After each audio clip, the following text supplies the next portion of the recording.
First of all, I think a lot of things that Rak has already mentioned for the hospitality side completely transfers over to the commercial and retail side as well. Prior to COVID, there's obviously LEED certification in Hong Kong. We have Hong Kong Beam Plus certification.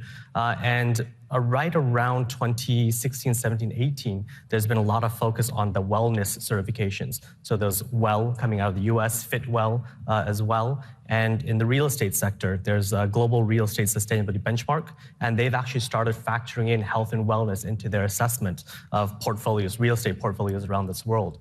And similar to what Rak has mentioned, the demand and expectation now, it's probably expectation of health and wellness in the commercial real estate sector has actually skyrocketed. The other point that I would probably add is this whole need and desire for social well-being, social inclusion, collaboration, connectivity. And this is something that we're seeing kind of take place more after COVID. When you talk about health and wellness as it relates to commercial buildings, how would that look like? If I were to step into a building and it's well certified, what does that look like? Well, ideally, you couldn't tell the difference, right? Because we've implemented and integrated into the building itself. Now, I think that when you look at it from a few perspectives, from an environmental perspective, the key is going to be air quality, right? Can you walk into a building and breathe in there without feeling that, oh, there's some dust, the air is stale, or is it fresh? Right? From another design perspective, environmental side is about having open lighting. Natural lighting is much better than artificial lighting. And this has been linked to productivity for your own staff. Now, I mentioned earlier about the point about social well-being as well. And some of this is really just about how you design the building. A lot of buildings, just from an efficiency perspective, are just square blocks and just built vertically. At Link, we've actually looked at it in a different way. How do we encourage social community, social well-being? So one of our flagship properties, the Quayside here in Hong Kong, is a design. It's actually 2 towers, but they're turned to 45 degrees, so that right in the middle, they actually connect. So yes, 2 towers, 2 connecting towers. And in the middle, because they connect, you now create a very broad space that can now host a lot of functions and activities for different offices, different types of tenants. We at Link, we're also in this building. We've turned that into our social hub where the teams communicate, collaborate on different projects. We're noticing that our tenants appreciate having a property where the floor plate can be big enough to create these social event activities as well. Right. Now, all this sounds great, but if we think about it, what's the longevity of these health and wellness investments in real estate? During the pandemic, I assume that the spa industry just basically disappeared for a period of time. And I know, Rakesh, you have various retreats and projects around the world that kind of deals with this wellness industry. Yep. So would you like to talk about how you keep your investments sustainable? Maybe a couple of things to follow up on what Calvin just said. So we look at it as investors, do we make a return by doing the right thing? So from Calvin's points here on the office space, and he's obviously an expert within the office space, is we look at data, there was some MIT data that said if you are in a well building, office building, accretive rents are around about 4 to 8% versus a non-well building. So there's a kind of a return argument for doing the right thing, right? Within the wellness space, given we don't think it's a cyclical rebound, we think it's actually a structural growth area. So people are actually going to be searching for those wellness opportunity solutions. We think that's an area we want to be invested in, right? So we invested in a wellness retreat in Thailand last year. And already what's interesting is the wellness packages we saw at the retreat in 2022 were already 28% above 2019. So that's not just a cyclical rebound, people searching for wellness, that's actually a structural growth trend as well. And where are your clients coming from? Interestingly, the guests that we have, the makeup is actually 80% Caucasian, so from Europe, Australia, 80% female, and 80% 20s, 30s, and 40s. It's a very specific demographic. Demographic, indeed. Yeah. Right. So in terms of, we're talking about the sustainability of these investments. I have to bring out this concept of well washing, right? The term itself kind of tells us it's equivalent to greenwashing, but in the wellness space. It's not so widely known yet, and I guess it's not really been defined clearly in the industry what exactly is well washing. So maybe Kelvin, you can tell us what's your definition of well washing? My definition of greenwashing, well, I think the first thing, we can look at it from a regulatory compliance perspective, right? If there are certain regulatory compliance issues that we need to report back on, and it's clear that we're not meeting those standards, but saying that we are, I think that's definitely going to be in lines with greenwashing. I think we have to be careful from a marketing advertising standpoint to say, oh, we are a sustainable company, because there's a lot of things that you can get caught for not being sustainable. It is at very fine balance. I think I agree with you that it's undefined. Over in the UK, a lot of the greenwashing litigation has actually come from the advertising regulators. Right, whereas in Australia, it's going to be a different group of regulators that are doing this. And then from a listed company perspective, we already have SEC, HKX, Singapore Stock Exchange, having all these ESG compliance requirements as well. So there's good opportunity and unfortunately risk for greenwashing. The key is actually just to make sure that you walk the talk and practice what you preach. I'd just add to that. I think greenwashing ESG, it's becoming more obvious that actually some companies are claiming to be green or have ESG credentials where actually they're not delivering. So you're seeing more, for instance, ESG funds having to drop the ESG acronym because they're not delivering on that mandate. From a well-washing perspective, a similar story, right? In other words, people are promising something, companies are promising something, not delivering at the same time. And I think this important piece around promising execution and transparency and accountability, super important. And what are some specific examples of well-washing that you have seen, Rakesh? So as an example would be, without naming names, of course, right, would be that a building would claim to be a space where employees are comfortable, feeling well, but then you look at the employee surveys and they don't match what the corporate is saying. That'd be one example. On the other side, of course, is that within the wellness space, you're claiming to have a wellness type product, but it's really just an enhanced spa, like a spa plus plus. So there's kind of two ways of looking at it. But I think the most important thing is be transparent, be accountable. And Kelvin, how can investors spot well-washing as opposed to, what would be called a real wellness investment? Well, so I think investors are getting more savvy about this, especially European investors. And it comes down to, number one, being open and transparent. That's the first way to get around greenwashing or well-washing, because that means that, first of all, I'm telling you what are the important things to us, and I'm telling you how we are addressing these. I think there is an element of authenticity as well, saying, look, we're on our journey there. We haven't achieved it, but these are the targets that we set. This is how we're getting there. In the end, it's also about understanding our investors' expectations of us on green issues, and having the transparency and accountability to let them know this is probably how we will meet those expectations.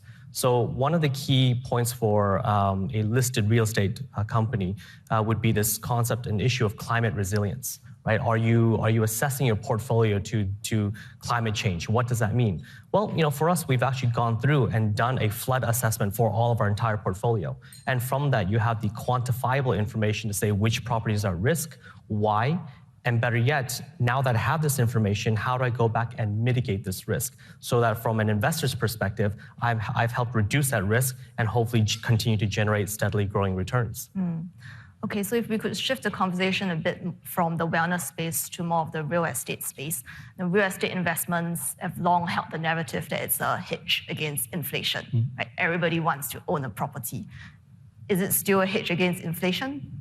So you've got to break real estate down by different segments, of course, right? So within the office space, clearly it's challenged right now, an office building space, given that funding costs are rising. So you look at New York, you look at Europe, values intending to go down, particularly B and C grade offices, right? In the hotel space we're in, it is more of an inflation hedge. So I was in Europe recently. If you look at ADR's room rates in Europe, they're up 20% year on year. So that's way in excess of the inflation picture, if you like, right? So it depends on the space you're in, but historically and even today, you can see that hotel investment tends to be a better inflation hedge than maybe other parts of real estate. Calvin? And likewise, I think it's going to be a little bit about how the makeup of your portfolio. So Link's portfolio, primarily non-discretionary retail.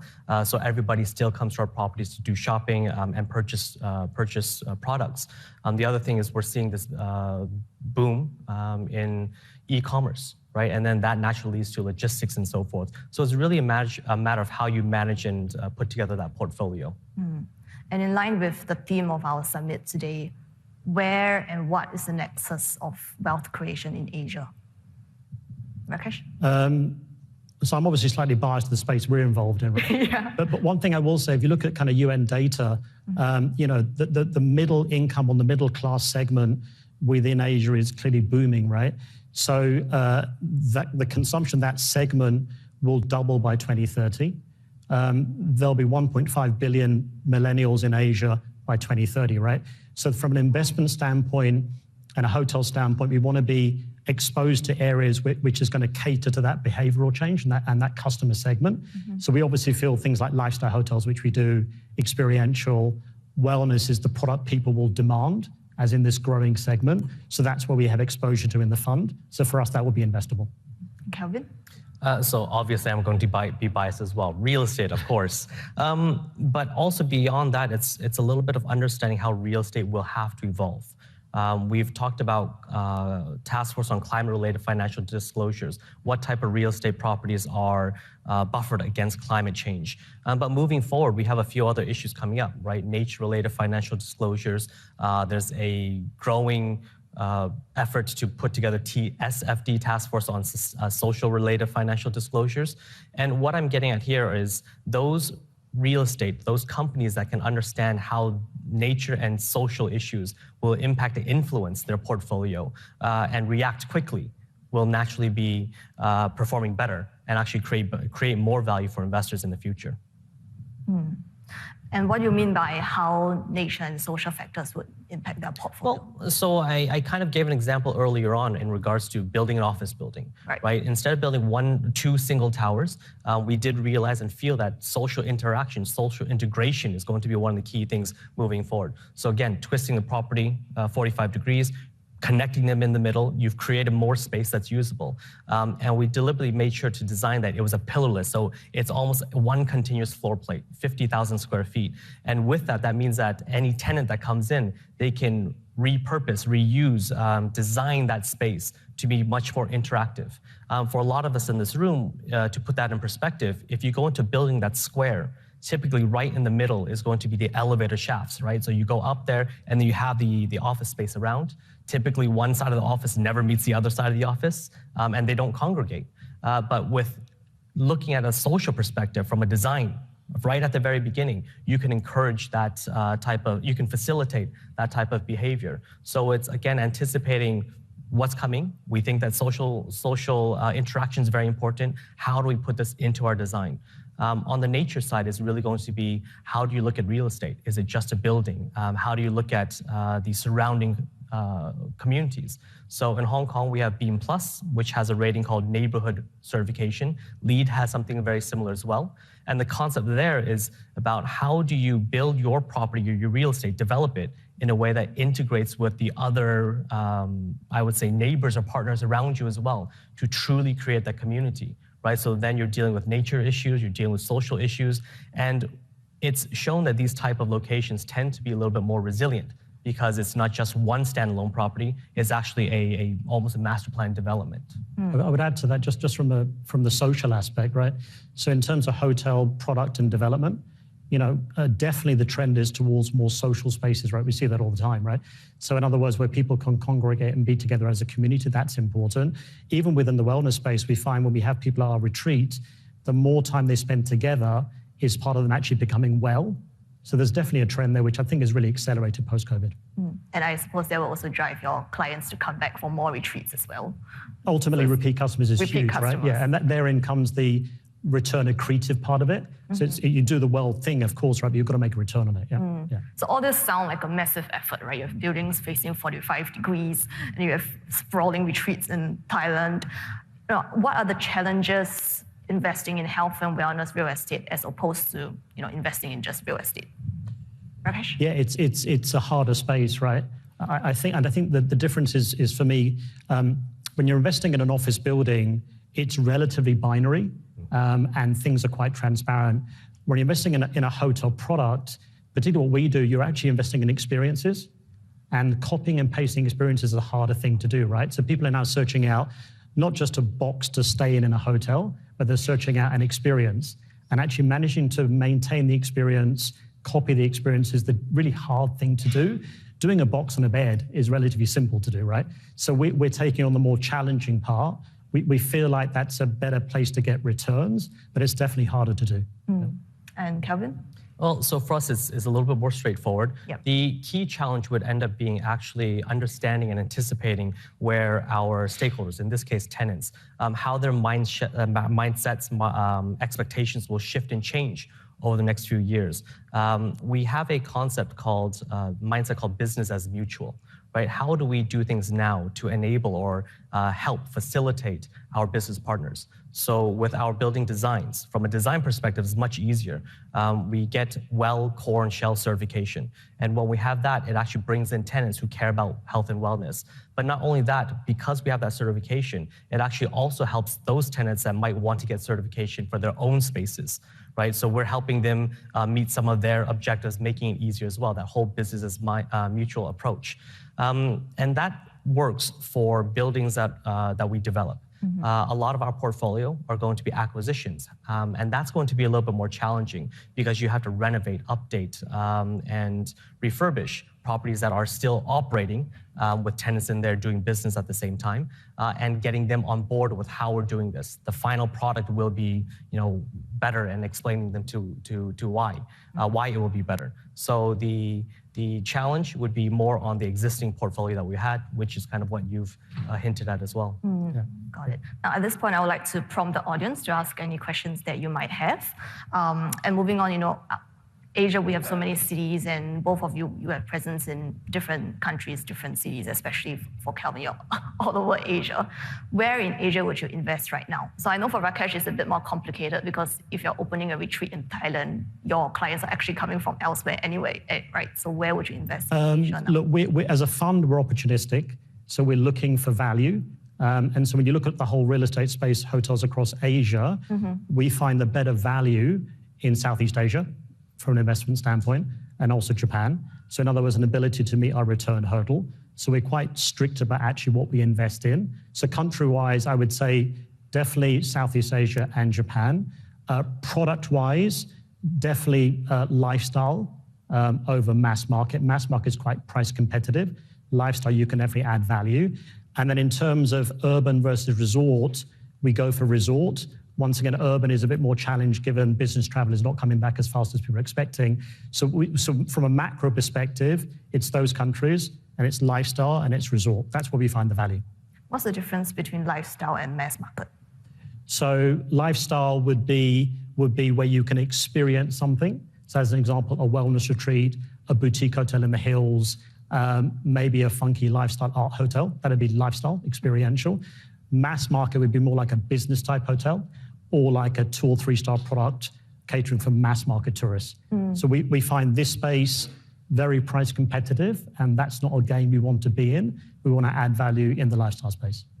And Kelvin, where would you see the opportunities in Asia? Well, as a real estate investment trust, our objective is to provide steadily growing returns for our unit holders. And we look at Asia Pac for a couple of reasons. Number one, it's well understood that this region over the next 3 to 5 years will really be the growth driver for the world. We focused on Hong Kong, mainland China, and Australia. Most recently, some of you will know that we've also entered Singapore. Our focus is to make sure that we have that resilient income. Some of this is going to be based on what types of properties to invest in. So our approach is going to be different from Rex, right? You're looking, you said you're steering away from the mass market, where for us, we're looking at, non-discretionary retail because that's consistent. And that's what generates return. I've mentioned a little bit of looking at some of the trends that we see, online shopping, e-commerce, and naturally, how that might take away from the retail space. But then that means that there will be more opportunities in the industrial and logistics space, which is why we've also invested in those types of properties in mainland China as well. On the office side, I think that right now, especially in APAC, we're seeing a lot of people return to office as opposed to work from home for various reasons. We're also seeing tenants revisit how they use office space. There's been concern that tenants would cut down on the office space that they have because they don't think they need so much. But we're also seeing tenants say, actually, we need more, because we can't have this crowding. We want that social interaction. So that's going to come down to making sure that you have those prime office locations that are in the CBD areas. The last point I would add on this is I've mentioned about the point about social changes, right? And what we're seeing is the focus on health and wellness. People are finding different ways to go to work. In Australia, a lot of people like to cycle to work, run to work, walk to work, whatever it is. And from that, we're seeing a demand for end-of-trip facilities, meaning that once you're cycling in, imagine cycling Hong Kong in August, right? Once you get to the office, you actually want to take a shower and so forth. And we're offering these actually at our office locations in Sydney. I mean, this is one way of catering to that demand. And because we have that, some of our tenants appreciate that and decide to move their offices to those locations. Right. Now, because you mentioned expanding into Singapore, I have to ask that dreaded question that's been asked 1,000 times. Do you think the Singapore property market is becoming a competitor to Hong Kong's property market? So will Singapore's property market be a competitor to Hong Kong's? I think that there's a lot of similarities. And the way that we invest, we invest in commercial retail properties. And I think that both those markets have very strong demand for obvious reasons. So I don't think it's necessarily competition, but I think that it's at least good locations to compare and review how we might do better, how do we learn from one location and bring that experience to the other location as well. I would just add, I mean, just from an investment perspective, a value perspective, we find limited value in Singapore at this point. You know, so cap rates are super compressed, right? And so getting a return on real estate in Singapore is tough to do. So we would, at this point, not invest in Singapore. Right. But that's just us. Okay, understood. Okay, we're running out of time. Just one final question. How do you stay healthy and well? I personally meditate almost every day. What about you, Rakesh? I go to a wellness retreat. Okay. Yep, yoga, meditation, and gym, and then trying to find healthy food options in hotels, which is actually normally quite hard. Agreed. Kelvin? It's got to be eating healthy. We're in Hong Kong and eating... Too much good food here. Yep. Eating healthy.